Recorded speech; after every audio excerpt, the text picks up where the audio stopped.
John Willis, assistant principal at Central Middle High School. Sean Moynihan, principal of Central Middle School. Alice Weir, student representative. Linda Tanner, school board. Maeve Spear, school board. Elise Lazat, school board. Russ Holden, superintendent. Kelly Wilson, business administrator. Please stand for the pledge.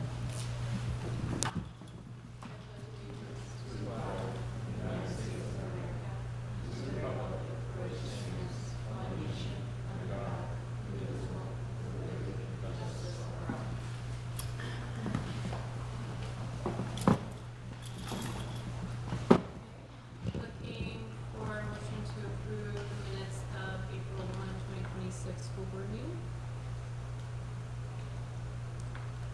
Make a motion to approve minutes. Any questions, concerns? All in favor? Looking for a motion to approve the minutes of the April 1, 2026 non-public meeting. Make a motion. Any questions, concerns? All in favor? Again, looking for a motion for approved minutes of the May 6, 2026 school board meeting. Motion. Competition. Any questions or concerns? No. All in favor? Aye. And then lastly, roll for a motion for minutes of the May 6, 2026 non-public meeting.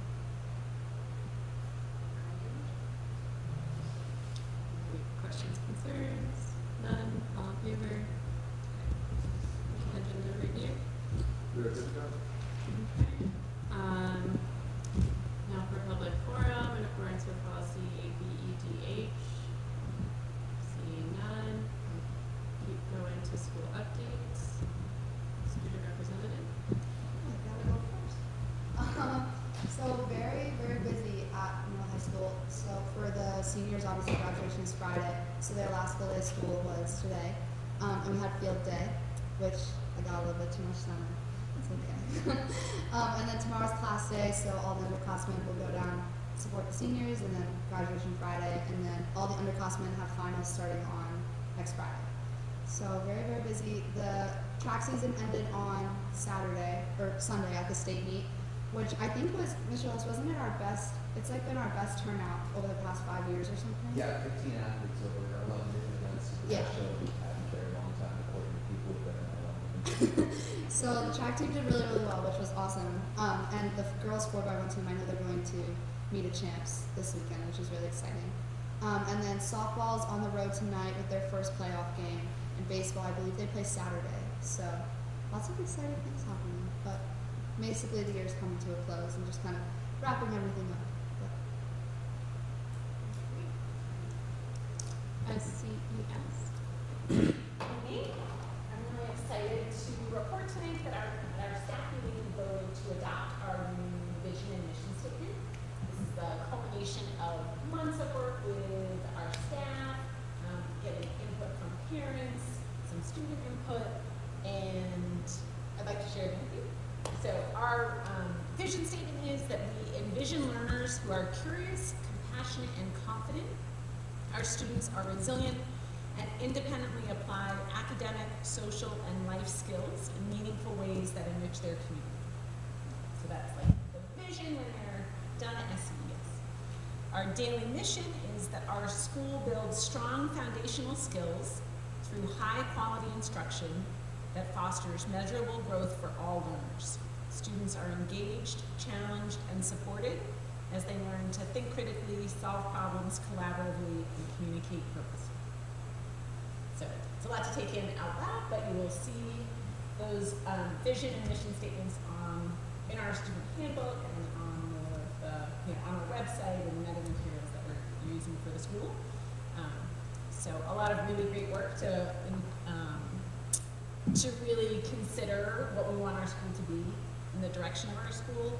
And I really feel like these statements resonate with the lived experience at SCES, and I'm excited to have these as guideposts for us moving forward, which is what a vision and mission statement should do. You should be able to look back and go, okay, how does this tie in with our mission, and how are we making sure we're moving toward our vision, and really excited that we all work together to make these updates. We are grateful for a number of community connections this month, including a third grade field trip to the Sunapee Historical Museum. Becky Reinander at the Historical Museum does such a phenomenal job. I know Mr. Lelos collaborated with her with the 8th grade Gettysburg project on the Sunapee Civil War soldiers. She opened up the museum in the middle of the week for our students to go and really making connections with the community that they've been learning about in New Hampshire and really touch on artifacts right in the museum during their school day. So that was wonderful.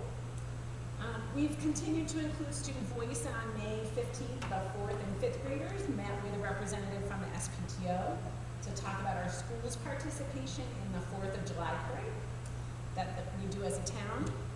The theme this year for our contribution will be 250 years of America, past, present, and future, with students dressing up in any one of those genres as they choose.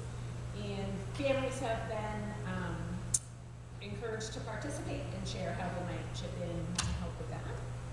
We want to thank Clayton and Linda Platt, who donated the brand new flag that's flying up on School Street. It's beautiful, and we were able to incorporate the new flag into our Memorial Day commemoration that we did, largely led by our 5th grade. We've been having grade level meetings to talk about planning practices in our school and having conversations about how to effectively and efficiently communicate plans to our interventionists who work with students daily. So you have 13 classroom teachers in our school, and we have about 45 adults who spin all of the different services and supports they're providing for students off of what those 13 people are doing for their daily plans. So whether it's a paraprofessional or an occupational therapist or a speech interventionist, the more that work connects to what the students are doing in the classroom, the more rich that experience is going to be. And we're talking about ways to tie in with our curriculum work to make those cogs work really well together. So the curriculum is articulated and the planning is shared out across a broader scope of people. So that isn't work that's done in a day, right? That's in that long-term vision as well, but we're making some really nice progress with that. And thank you to Mary Willis, who produced this year's yearbook with a group of 4th and 5th graders that was published this week.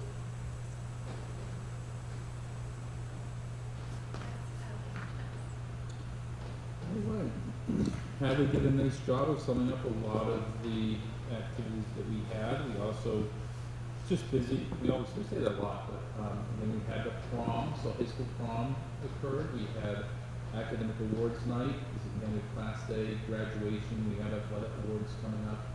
So that was on the high school end. The middle school, we had Nature's Classroom was out, Gettysburg was out, 7th grade went on hiking. So a lot of those things were in place. The yearbook was just recognized with the gold standard for the high school yearbook, with Mrs. Reed leading the way. I tried to talk her into it last year successfully. My tribe did not work for next year, so I had to get somebody else.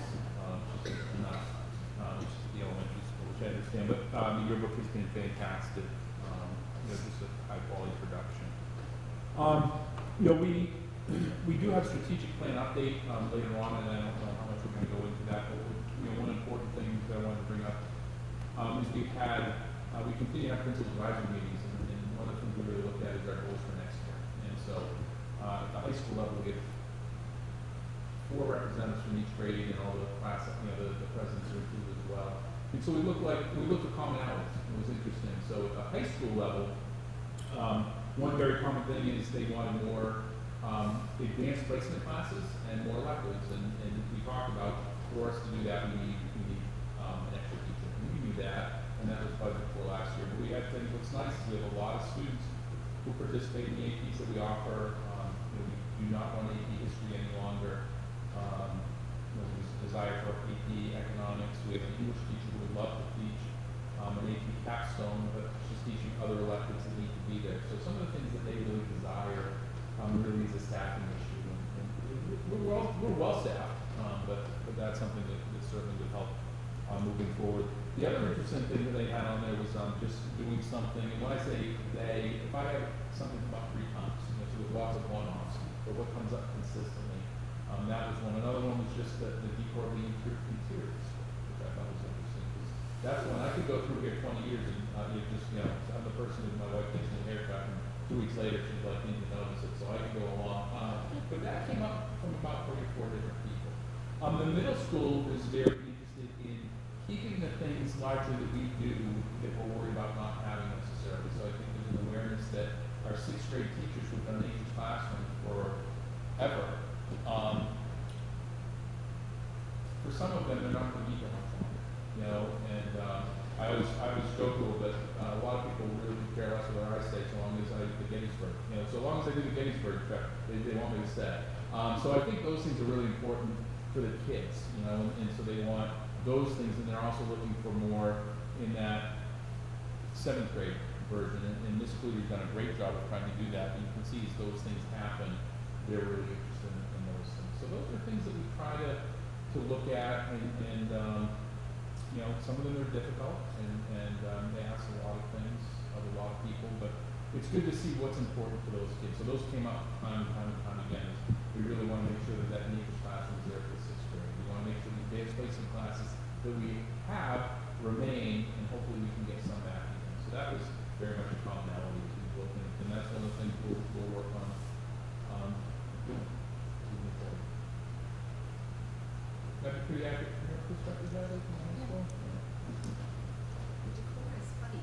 What did they want? For the decor? I don't know. But, yeah, I'm seeing, it's funny because now I get things all the time that, like, here's things you can put up, and you know, a lot of times, yeah, I'm going to say I do ignore them kind of, because there's lots of things that I'm just kind of bypass. So I'm not sure exactly, but that's one thing that we can start to look at. Yeah, those were things. But again, there was a lot of commonality again between those offerings that they like that, and those experiences. Our students are used to having those experiences, and I think they recognize the importance of those. And maintaining them, which are hard to maintain. You know, one of the things I think on that Nature's Classroom, am I going to get 3 teachers being willing to go for a week and stay in habits? You know, and it's frankly, it's not part of the job description. I think the school board's done a great job of there's a stipend for it now, things like that. But we might, the stipend doesn't always mean you can run something for us. So those will be some of the things that we talked about and we'll try to continue to do. Superintendent update? Thank you. Just a couple of things. Just back to the elementary school mission and vision, when I was listening to that, and it's going to tie so nicely to what's going on in NEASC and the vision of the graduate at the middle high school. So I love that transition. And just very thoughtful work done by Megan and the teachers down there. Legislation, I'm starting to linger a little bit prior to the meeting. So open enrollment still alive. AB 751, it's going to the House tomorrow. If you don't vote the way the House wants you to, they kick you off the committee, and then you can get people that vote the way they want you to vote. And it will most likely end up on the governor's desk, again, from conversations that folks have had with the governor, which he said publicly it's not ready for prime time. What we will see, 1610 contingency funds, that's headed to her desk. That would basically in 2020, July of 2027, take any money that's in the contingency fund, send it back to the town to offset taxes. We're about $600,000 in that account, and ask for more to put in that account.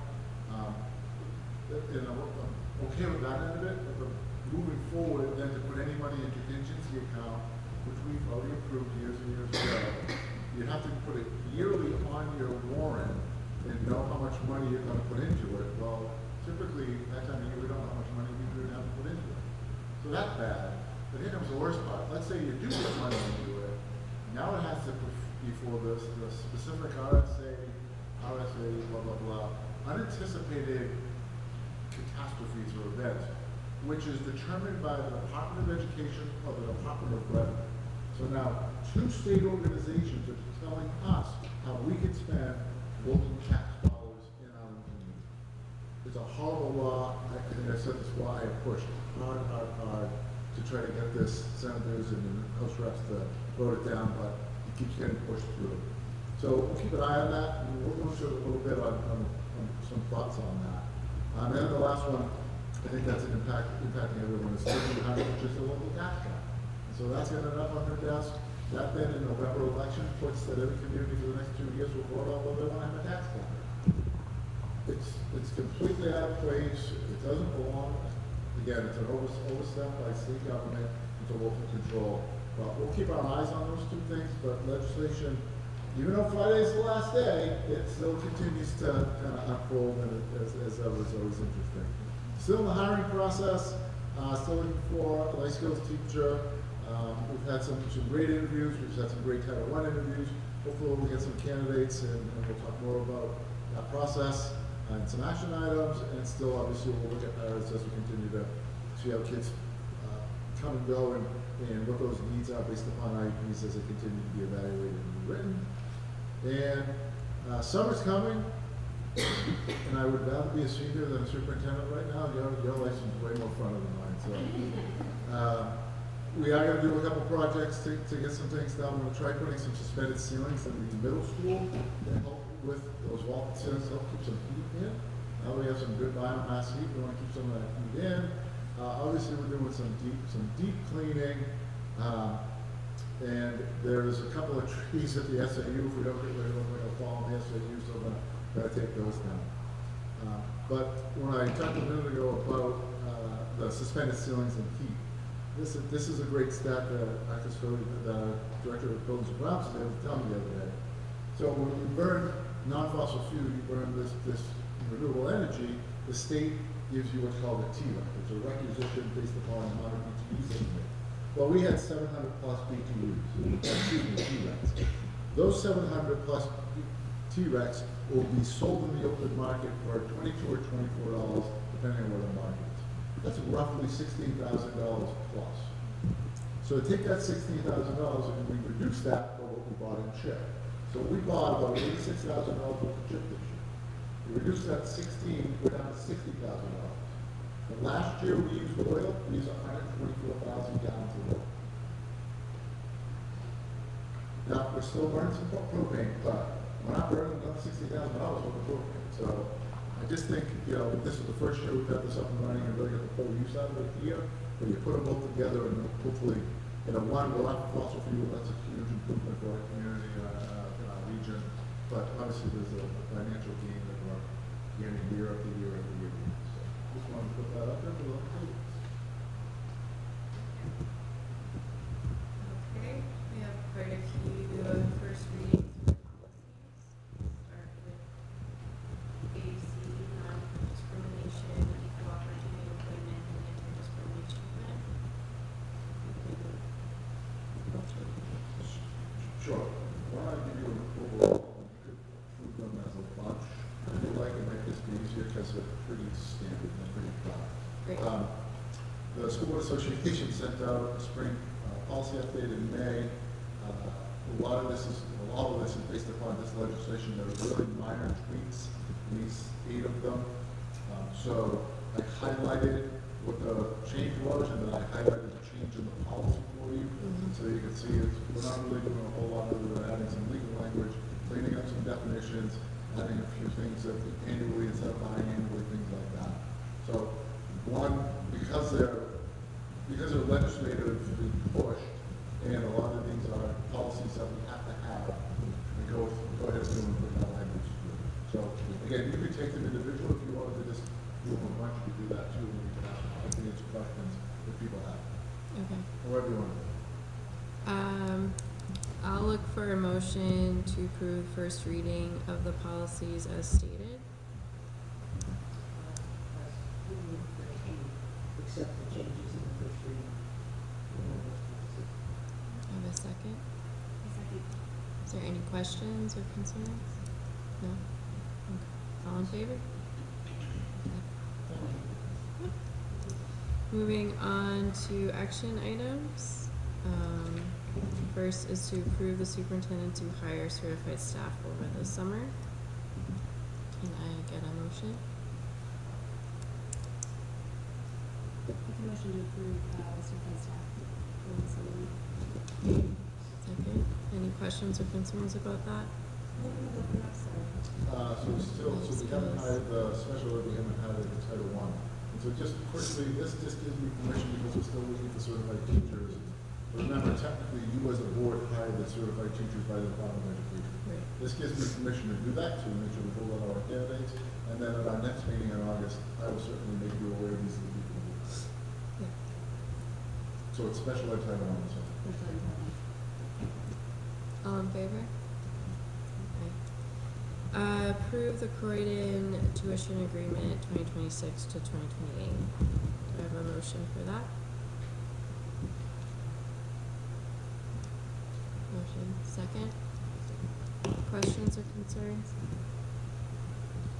We're gonna be coming to grades 1 through 5. Based off availability. So really nothing other than, we made it a 2-year deal like we did with Goshen, and, we added our, because we have our tuition pricing next year and the year after, we added that into the contract, and again, as Linda stated, they are now a pre-K building, 1 through 12 has choice. Okay. Moving fast, we approved ahead of time the, transportation. Yep, We let them jump on that bus. we let them jump on the bus if there's availability. But we're not creating It's on- extra. Yeah, it's on the contract, promise it, so it's there, so. Yep. Yeah. Yep. All in favor? All right, looking for a motion to approve adding up to 75,000 to the contingency fund. And motions, second. All in favor, questions? Let me explain a little bit. So, what I was just talking about, 1610, we established a contingency fund probably 20 years ago, originally for 3% of our net assessed budget. About 4 years ago, that changed to 5%. We passed that legislation. It was, once you did it once, it was always good. We continue to put money in that. Right now, we have about $650,000 in that, which, again, after this year, we think somewhere around 75,000 maxes us out at 5%. So my idea would be this: I like to max it out, and then we're going to talk about what just happened and why. But as folks know, when we put in the biomass plant, the year before we put in a $100,000 ventilation unit on the roof, and we know we had 3 more up there, and we need better controls over that plant. So my thought would be, let's get this thing maxed up this year, and instead of giving it back to the community to offset taxes next year, because we've already raised and appropriated that money over the course of about 11 years, we've already had a conversation with EEI, let's talk to EEI about just doing these upgrades. Let's get the 3 units done, let's get controls done. We don't have to burden taxpayers with that money. That's been in our CIP plan. We have capital reserve accounts that talk about ventilation, so we've identified this we've identified for a long time. The last 3 years, we've really pushed the continued need to improve things here.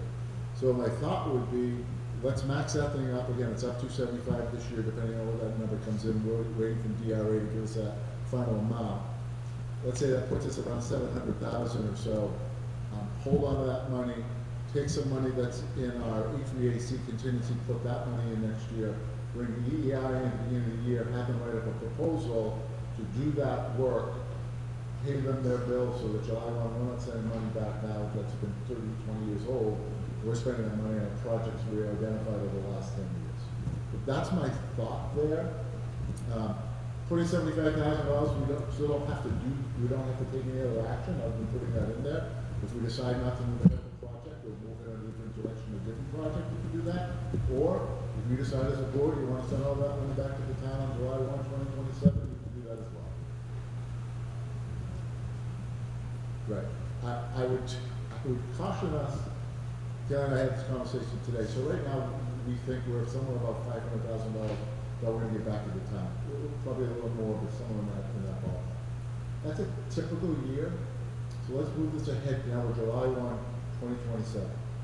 We're going to give back $500,000, and then we're going to give back $700,000. We're going to give over $1 million. Think about how the impact of that tax rate is going to go. Because what happens the next year? It's going to go right back up. And people are going to look at us and go, what are you doing? Right, so that will also help stabilize some of that tax rate, which we have been always been great at, is keeping that tax rate stable, right? No real big peaks, no real big valleys, let's just keep it stable. Our community seems to appreciate that. But it would be different if we were sitting around saying we don't have anything to spend $700,000 on, but we know we're gonna have to do these repairs, so we give it back and just put it again, which is. Right, go back and Yeah, but, I can't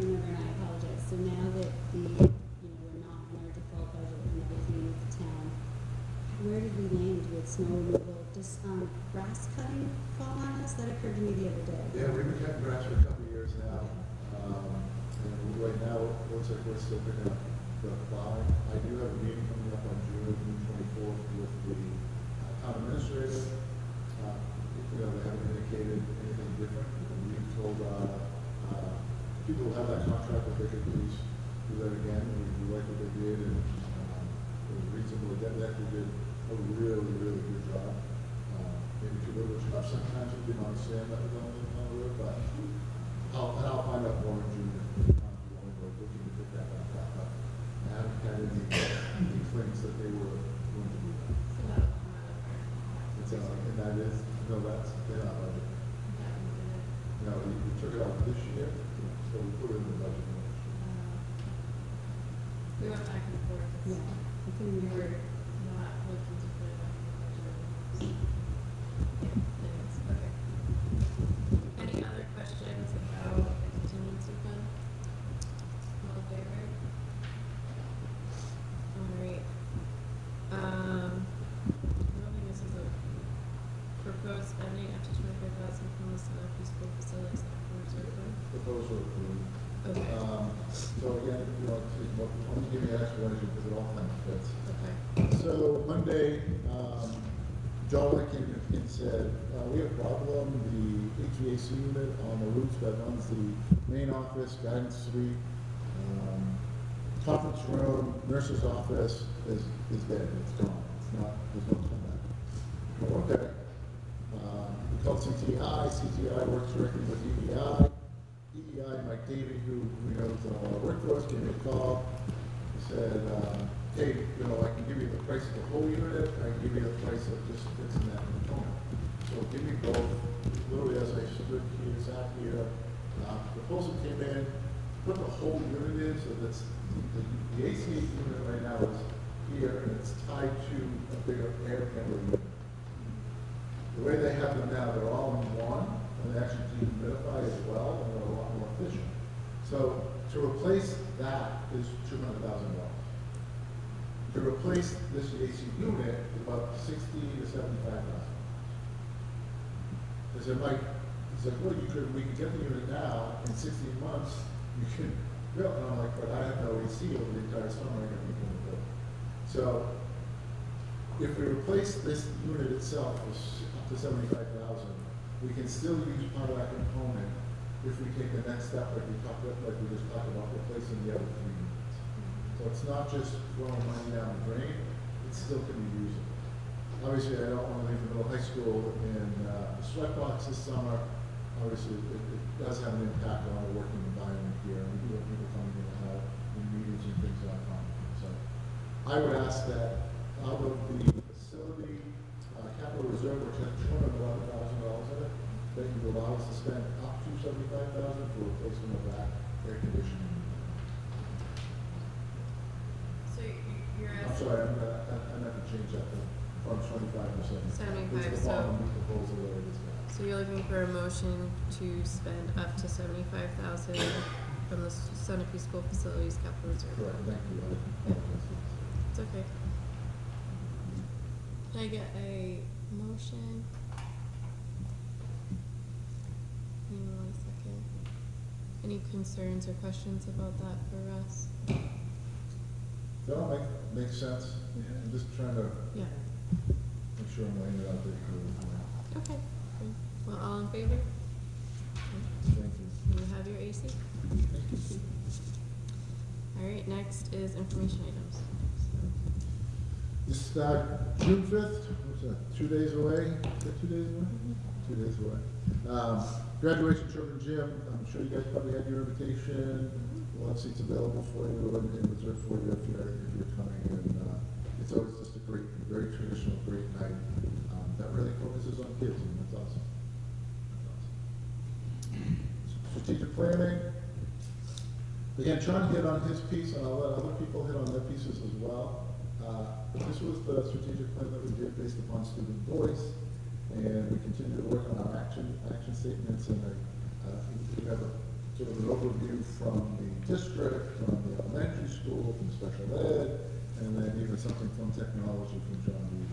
and Sean provided, Sean's in there as well, so, it just gives you an opportunity to see that we continue to work on these goals, that it's not something that we just put on the shelf, we try to stay focused. I really appreciate Megan this year, during her, principals reports, continues to refer back to that, keeps it very tangible, very bright, very active, and Sean engaging the student voice and continuing to engage the student voice through his, sort of, what do you call it, Sean, principal's advisor. Yeah.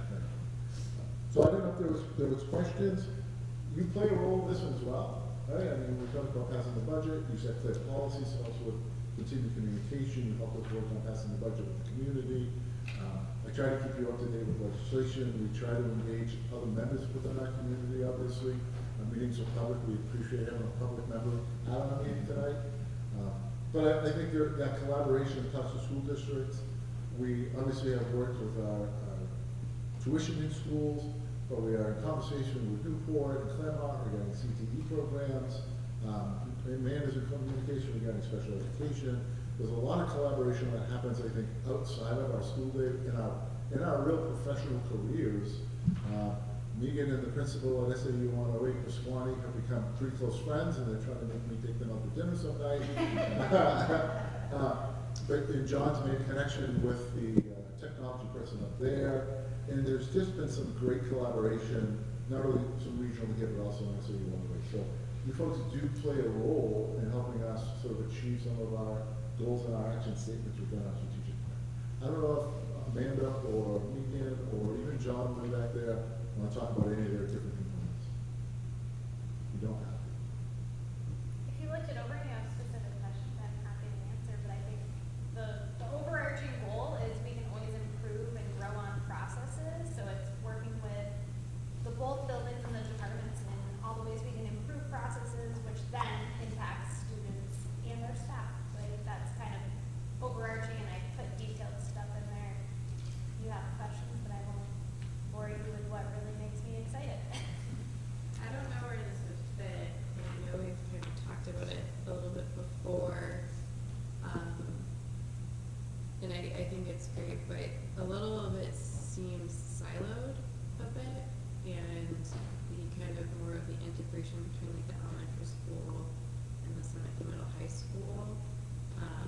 The cultures are great, but very different, and I feel what I've heard from parents is like that shell shock when they have their first child transition to the middle school. I know there's like a little bit at the end of the year to kind of help facilitate that transition, but I didn't know what more could maybe be done. What a great opportunity with Megan, who had been at the Sunny Middle High School for many, many years, now has had a year in at the elementary school to think of. I don't have answers to this, but I think there might be creative ways to kind of really integrate the two a little bit more. Yeah, I mean, in being there just my first couple months, I was like, oh, I get why it's such a shock.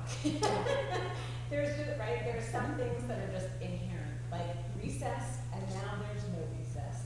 Oh, right? Like there's just some things that are, it's just different. But there's also, there's just also sort of things that were in place culturally that that maybe we could do more to create more consistency across the district. So there's just some, there's on that culture piece, some things just right out of the gate that we implemented, like an actual official start time. Like school starts at 8:10. It's not, sort of depends on the day, and as people come in and we kind of get around to it, it's like, no. We come in off the playground at 7:58. We're in classrooms by 8. We hang up our coats, we get going, there's the pledge at 8:10, and here we go. And I thought that might be a little rockier, but parents really responded, adjusted, and have come. So I think that's just one thing kind of right out of the gate, that it isn't going to be that shock that you have to get Sunday Middle High School by 8 o'clock, and if you're late 3 times, you're getting a detention, and, right? There's more conversations and more culture sort of firming up some of those things. I think some things that we're still working on are like homework, right? You have it, you got to do it. Right now it's tricky at the elementary school. If you don't do your homework, what does that look like? Can you just not do it and life goes on and it doesn't really matter? Like, staff with your skills, your background knowledge, your habits, the work practices at home. So those are some things that we're trying to work on and helping to prepare the conversations that we're having. But there's some tricky things, right? So there's a school board policy around recess. So what might have happened when you were on the school if you didn't do your homework or isn't necessarily the same option in 2026. So we're working on some of those pieces, helping to prepare the students. We're working on looking at keyboarding, right? Everything you do as a writer becomes so much easier and less cognitive load if your fingers just know where to go. So for students who have those keyboarding skills, literally everything they're gonna take their entire middle and high school career goes faster and it's easier. We've been doing keyboarding for 20 minutes once a week in grades K through 5. That's a tough way to really learn a skill. 20 minutes once a week. So the teaching's fantastic, but the frequency isn't quite there for that solid skill development. And then they come here and the habits are already ingrained that are not home row, and there isn't that carryover. So really targeting, we've looked at 3rd grade developmentally with like bone structure and hands is a really good time to dial in on keyboarding. So we intensively did it for 6 weeks this spring before state testing with our 3rd graders, adjusted the schedule, and then looking at more maintenance, but more frequent. So less time, not the 20 minutes, maybe 5 or 10 minutes, but more often. As they go into 4th and 5th grade, so they're hopefully coming in with those solid keyboarding skills that are gonna help make a lot of the work they need to do go more smoothly and efficiently. So there are pieces that having been in both places, I could see right away, like, oh, I get it. I get why it's so tough to go up there. And I think we are making some adjustments at that elementary school to help ease that transition. And hopefully that's all. It's so funny. I mean, everybody thinks we're all yes men and bubbleheads, and I had the opposite perspective. I was like, I feel like I've looked at it and you operationalized that elementary school in so many ways, like different things that I saw. And to be fair, like maybe some easy small ones, like, yeah, school's got to start on time. That's a huge deal. Why would school not start on time? That makes my head hurt. Like, I can't even acknowledge that. You know, so I think it'll be super interesting when they get here in August and we see how do they jump, how do they rise. Some of that is, you know, by default hard. It's just a big adjustment, you know, it is, I think, an important thing, depending on, it's not the elementary school, depending. But, you know, we see it with the tuitioning students as well. And it's, for them, it's even more so. However, I think this is important as well. When they come in, and Mr. Holden, not as much this year, but he will still see me giving the tours. And when we tell parents that we do start on time, that we do have classes running, that there aren't fights in the hallway, that there aren't, this is how the building is. And as we've seen, why do we get more and more tuition students, right? And it's because even though that's a big adjustment for them, you certainly see a big difference between our freshmen who were at Sunapee and the ones who aren't, and they just come in and they're like, they adjust, but it takes some time, but the people are craving that, right?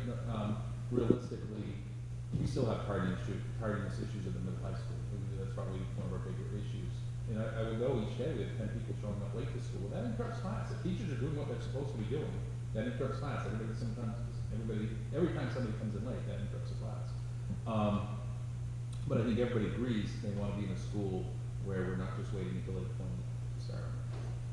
And so I think there is that piece. I'm very confident that it's going to be less of an adjustment.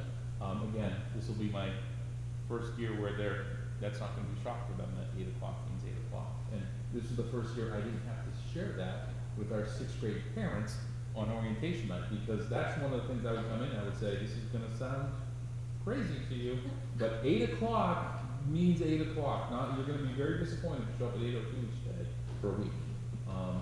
This is the first year I didn't have to say that. And again, little things like that.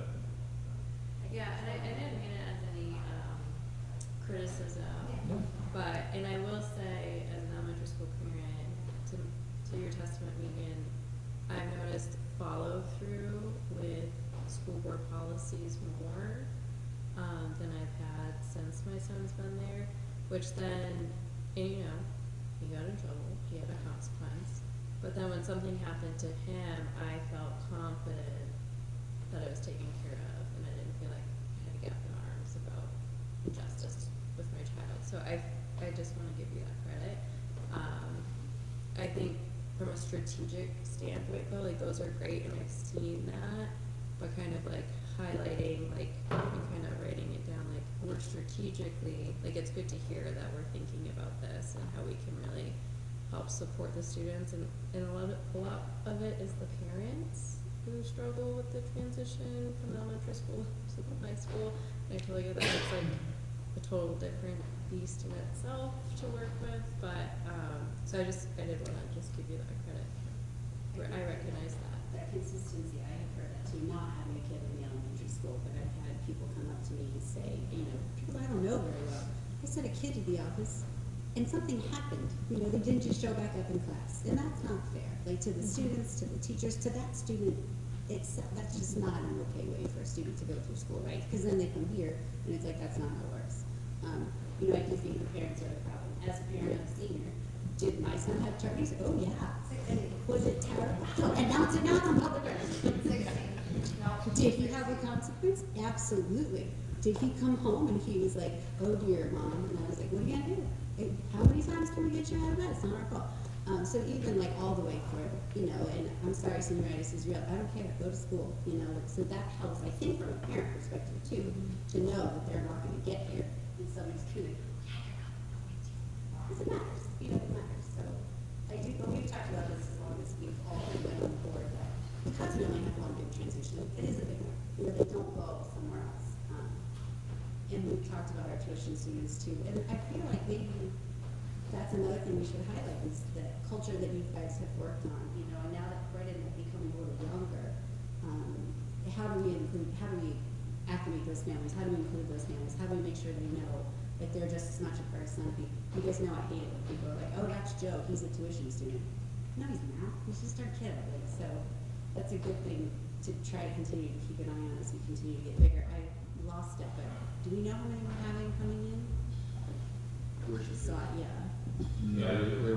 Well, we have a final number for the district, but we're gonna be pretty much in that same ballpark, give or take 10. It could be as high as 100, it could be 85. I think we have, I can tell you the, sorry. We have right now, and this has really helped with this because of some of the sizing issues at the elementary school where, she implemented kind of an early acceptance program for lack of to start the process. And so we have 2 times where you have the early part and then we have a rolling after that. So we might have some rolling, but we have 7 this year who come in, just on the, who already have identified. And I envision probably 2 or 3 more will roll in from that. Like if it's this week, I felt good because this week I've got people like, hey, can I come in? It's graduation week. And I feel good that there was an opportunity to have done it earlier and we'll still do it, but I don't feel as much of a need to be like, I'll get you tomorrow.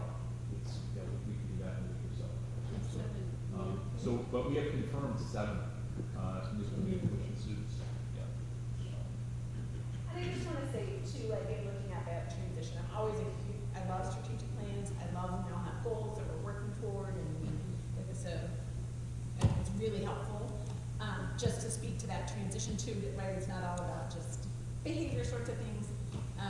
But this year, so impressed with the writing that our 5th graders can do. So our 5th graders are leaving Seneca Elementary School writing a 5-paragraph essay with evidence to support 3 different claims, pieces of evidence. They're drawing it in, and so those essays are going to the 6th grade teachers in that transition. That like this is the right thing they were doing in 5th grade. So there's not that gap of like, okay, let's start talking about writing a 3-paragraph essay, which for a while might have done theater in 6th grade. And so, and then building to get to the end of the year to that point. So we have a personalized learning plan for each student in the elementary school where we track their growth and their scores throughout their entire time.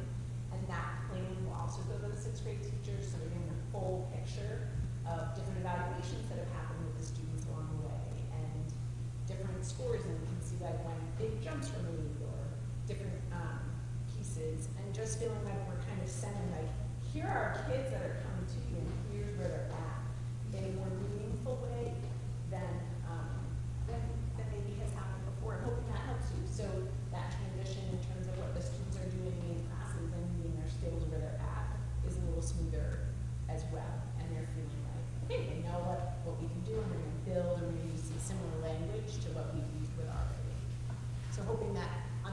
like skill side too, there's less of that culture shock.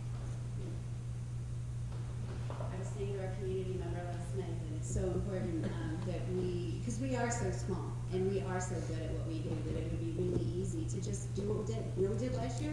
Change it from 2026 and make it 2027. And I think this work is really important, like that we look back. And you guys do such a nice job of seeing where we're strong, why are we strong, where can we be stronger, what's the next steps. You know, we talk a lot about what's New Hampshire schools look like in 5 years, and I appreciate that, you guys we're ahead of the curve.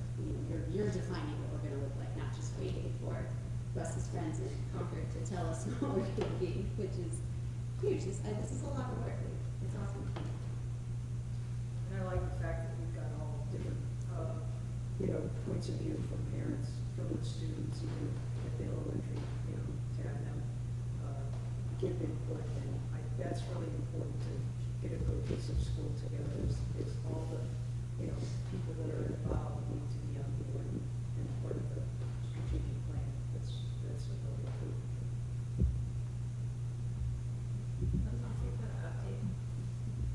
Curriculum review. So Linda had asked, if I could review this for you, and I know we talked about it a lot, but really, if you think about everything we've just talked about tonight, this is where the rubber meets the road. This is what it all comes down to. And I believe some of this process was in place when I got here, and I continue to just make sure it was implemented. It was definitely steered in the right direction. But this sort of outlines what we do. And this is just a never-ending process of a curriculum review. And about this time of year, I'll send out an updated form and let the chairs know that this is the stage they're on. If they feel they're at that stage, that they've accomplished it, then they go to the next stage, what those expectations are, beginning of school, the first day. Each chair gets up, gives sort of an overview of that committee for the year, what they're working on, what they're working towards, what stage they're on, how other curriculum areas can help assist in maybe helping them achieve some of their goals or things they may be looking to do or implement. And it really is just a never-ending document that just keeps moving. And I credit the fact that it was in place before I got here, but having now been able to see how the districts and people say, well, where's your curriculum committee? And so everybody's on the curriculum committee. And that's a shock. Well, you don't have a curriculum coordinator, you don't have a curriculum building person, you don't have the culture here was everybody's on the curriculum. That's your culture, that's your professional responsibility as a teacher, is to be part of this ever-going process of reviewing curriculum. That's just a great culture that does not exist in other school districts, big or small. So again, I credit for whoever put this in place, whether it was Brendan or it came over from Newport. But the fact that we continue to do it, and people don't push back, people are actually excited about it, because now curriculum is not being given to you and it's not being put upon you. You're part of the decision-making process, and as Linda said, when you're involved in the decision-making and the direction, you have a lot more value, right? You feel a lot more value than you have a lot more ownership on what you're doing and how you're doing it. And correct me if I'm wrong, but we don't really have any like third-party entities. So we have some I'll call them canned curriculum. It's like, we use our math program, it's a canned math. But one of the things that I think as educators we all believe in, those are great to a point, and they help sort of guide you, make sure you're staying in this, what we used to call the scope and sequence, or directionally going in the right direction and hitting your standards. But we also, teachers bring in supplemental materials. One of the things the curriculum committee is really good at, and I know social studies has gone through this and science is going through this. It's like in science, we all can't teach the whales. We all can't teach the weather. We all can't teach, US, right? There are certain times and places with our standards that things need to be taught. This helps us ensure that those things are aligned. But more importantly, if we are truly following our state standards and our national standards, then you're also prepared for the next level. What you got in fourth grade is going to help you prepare in fifth grade, is going to help you prepare in sixth grade, and so on. So we do have some, again, what I call canned programs, but they're supplemented a lot by our teachers. But they do help with some of the evaluations on kids, where you're kind of standing right now. We talked about that. We just went through some of those with our math program, and we do have evaluation programs. But all teaching is in-house, so there's not like a. Yeah, there's no one coming in from those mathematics schools saying, Yeah. this is how you do it. Or like, yeah. I yes, our health is all over, either our phys ed teachers or our health teacher. And if anyone were to, sorry, to be like, hey, we have this curriculum that we think your school would benefit from, what does that look like? So we've looked at a few, there are been some outside agencies that have asked about some things regarding our health classes, and we've taken a look at that, and we said, this piece fits, but we don't think the whole thing fits. So if you want to come in and we'll work with you on delivering this piece, because we think that's an important piece, sure, when you guys really have that piece now, that's great. But we don't necessarily say, well, I don't know what a specific curriculum might be, but, we have this really good, art curriculum that we think you should have, and we think it's in grade 7, 8, and 9. And I say, okay, well, we do a lot of that already, but this piece, you do a lot of pottery stuff, great. When you do a lot of visual art stuff, great. Maybe we can have you come in and help us with that section of the curriculum. But we're never really handing the keys over to anybody else and going, here you go, here's our kids. So then would the chair, review and approve that? So if it's somebody from the outside, they would go to the principals and they would come over to me and we would have that conversation at a much larger level. Then if we felt that had some credibility, we then obviously tag in a health teacher, an art teacher, an English teacher, and tag them in and then the committee to those conversations. So the outside person doesn't go to the chair and saying, I want to implement this, and here I go. Okay. And it sort of comes to talk and goes down. And that's the work of our curriculum committee right now is really looking at,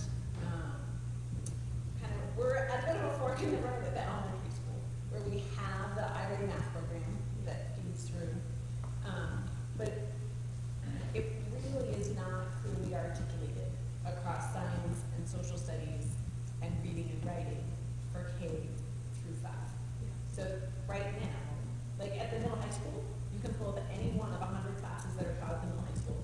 And it has, here are the units, the big ideas, the essential questions, here's the content and skills that are part of this course. We don't have that.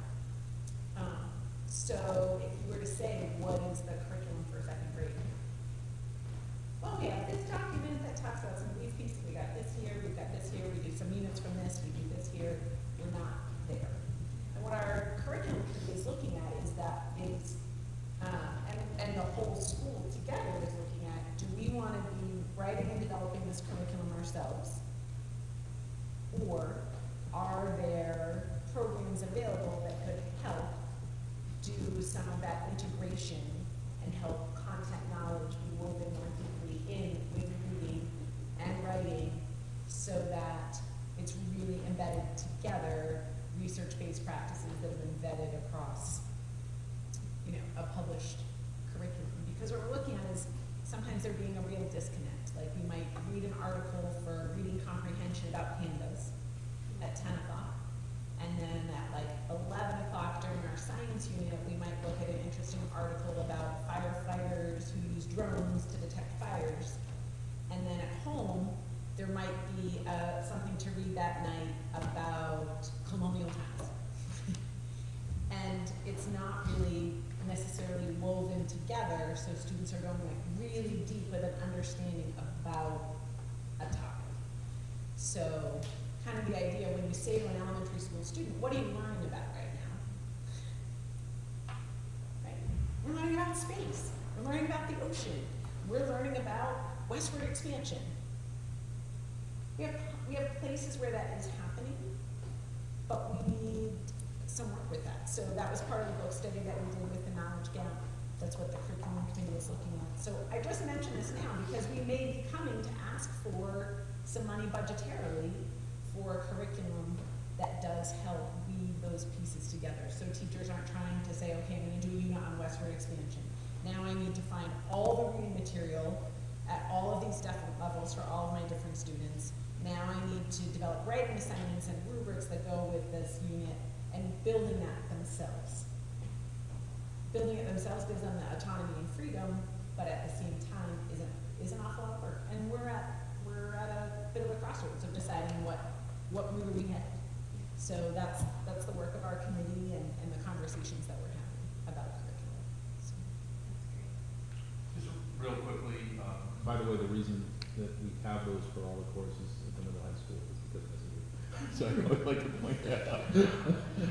So it's gonna be done really well at the elementary school, so I always like to point that out. But we had some changes at the high school this year, just because of state law, the things we need to do. So a good example of what we will do and what I appreciate about Mr. Holden is they put a new New Hampshire state requirement in on teaching New Hampshire history. Mr. Holden doesn't come down and say, this morning, this is what you're gonna do. And I don't go down to the social studies teacher and go, this is what we're gonna do. We will say, this is what we need to figure out. And then they come to that. And so a good example is there is a company right now that is within the state, I don't even want to call it a company, which is putting together some resources on New Hampshire history that might help. But again, Mr. Holden doesn't come and go, you're gonna use this. I don't go to the teacher and go, you're gonna use this. I go to the teachers and say, this, a lot of times Mr. Holden will go, Sean, this came across my desk. Sometimes that comes to me. I go to the social studies teacher, and they're going to go and look at that program. And they're going to see how that fits in the curriculum, and they very much go, this is great, to that point, like, I don't have to come up with 11 brand new lessons on this, or they might look at it and go, I think I'm gonna be better off coming up with my own 11 things on it. So those things they have a little more this year, just because of some of those, new requirements that are put on us. But Mr. Holden spoke well with this, we have small departments that are all involved with it.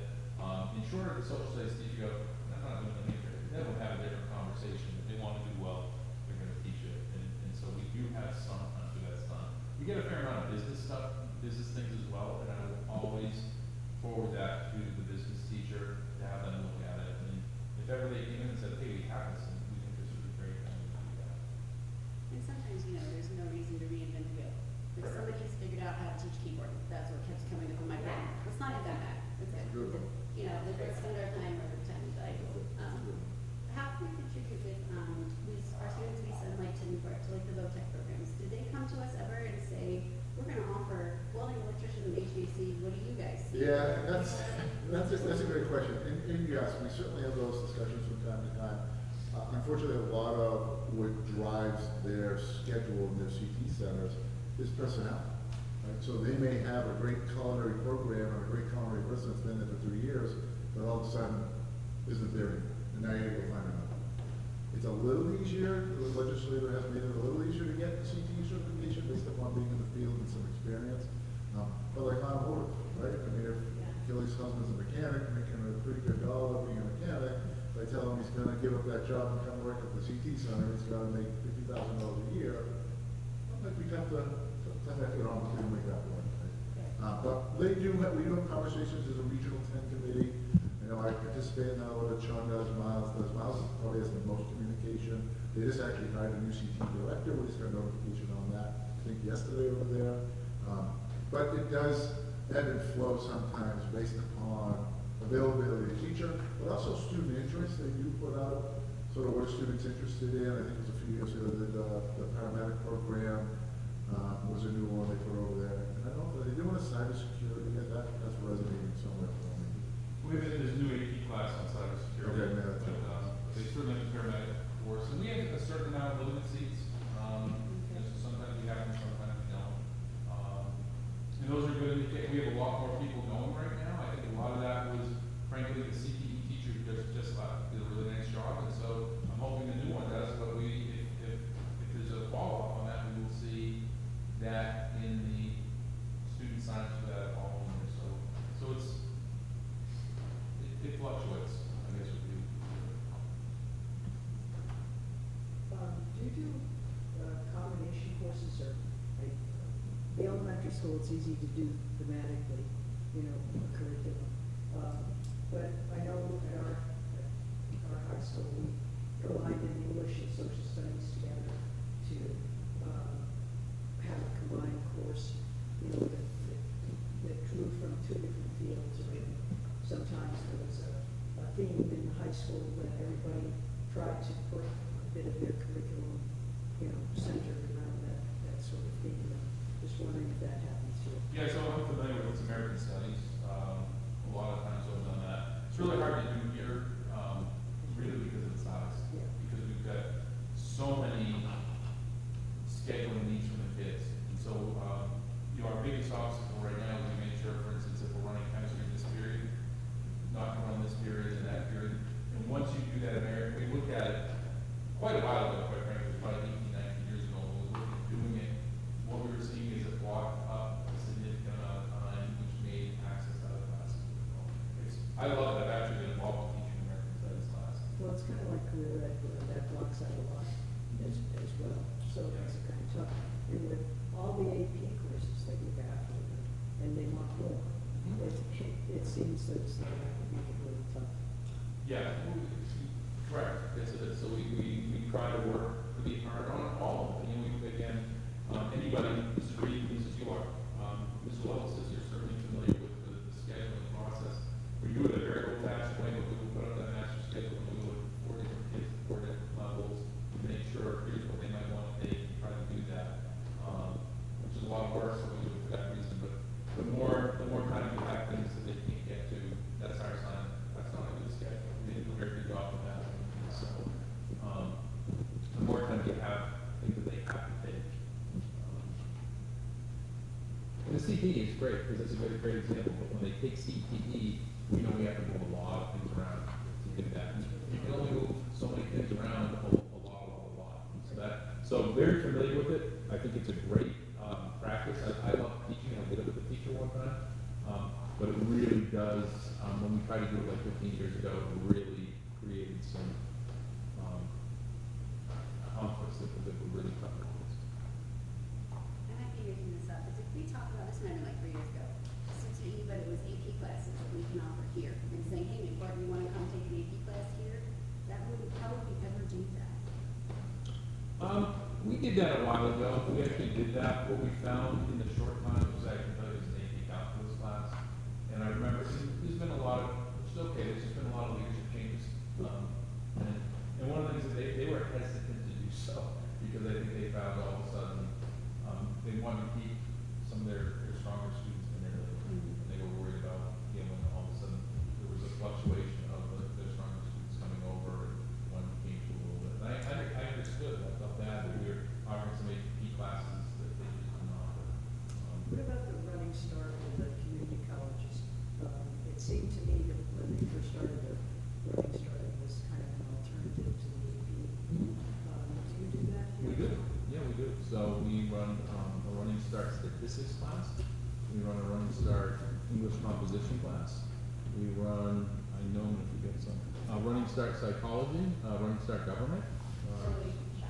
Yep, early childhood, yeah, so we At the same time that you're running an AP class? Yeah. In the same, sometimes it's at the same period, and sometimes it's a different time sometimes. A lot of times we have some teachers who don't like to teach AP classes. So we have, and I've never been to a point right now where I've forced a teacher to teach an AP class, because I don't think that would work really well. But so I have some teachers who don't want to teach AP, but enjoy teaching running start. So that can be the case. So we have a fair amount of running start, which we're big fans of as well. And oftentimes they run, like psychology and government usually run the same period, different semesters, so you can take it like, you can have one period in your schedule and end up taking 2 running start or like college credit classes, which I think is pretty cool. And then I just want to add on about the classes thing. I know sophomore year, and this might change with like the new state requirements, but sophomore year, most sophomores take English 10 and then global studies, and historically you do like a research paper that crosses both classes. So you can pick any topic that you learned about in your global studies history class, and then you're writing a research paper for your English class. So I know that's just like one way that I know the teachers kind of work together and like, they kind of blend the two, which is kind of cool, kind of like brings it all together and like you put what you learn in history but like into real context with your writing skills and everything. So, Next school board meeting will be August 26th. So, we're gonna just hold for a second. So I believe you folks would like to meet as a board. And so I wanna check your availability next week. You probably will need a very short meeting, in which you'll need a meeting and go into non-public when your chair is present. I can schedule it for you anytime. I just need 72 hours. So I was gonna say the 9th, 10th, or 11th. It can be at 4 o'clock in the afternoon, it can be at 7 o'clock at night. Very flexible here for you all. It would just be the board. I'm not gonna You wanna try the 9th or 10th? 9th? We got one room for the 9th. I can make the 9th sounds it. Time? You want 5 o'clock? Too early, too late? After 4:30. 5 o'clock? Great, I will send out an invite, make sure we get it posted, I'll get an agenda, we'll open your meeting, you're going to non-public, and you'll adjourn from non-public. So next school board meeting. So your next school board meeting will be June 9th. Now, after your June 9th meeting, typically we have always taken the summer down, because there's not a lot going on, and people are on vacation, and it's tough to corral everybody. So typically we meet that third week of August, and that will be August 26th, 2026. Can I just, that would be our back to school night for the elementary school, just in terms of the timing of that Wednesday. That 9th, No, the August 26th. 26th. Is our, so I would be able to be here, but I don't, you want to attend back to school night, it involves an advanced PTO and those pieces, it's just the way the PD days fall, the Tuesday, Wednesday, Thursday, so teachers do it Wednesday night, and then I'm back for that PD day, so. We can go to 27th, if people just want to make a quick jump, it's months away, so. 27th. We go to 27th, thank you. I mean, I'm speaking for 27th. That seemed to work. Good. All right, so you have a June 9th and an August 27th. Great. Legislative update. I think we went through the HB 71, so I don't need to continue on that one yet. Okay. All right, next is the manifest. Can I get a motion to approve the manifest as stated? Second. All right, questions, concerns? All in favor? All right, agenda items for next meeting.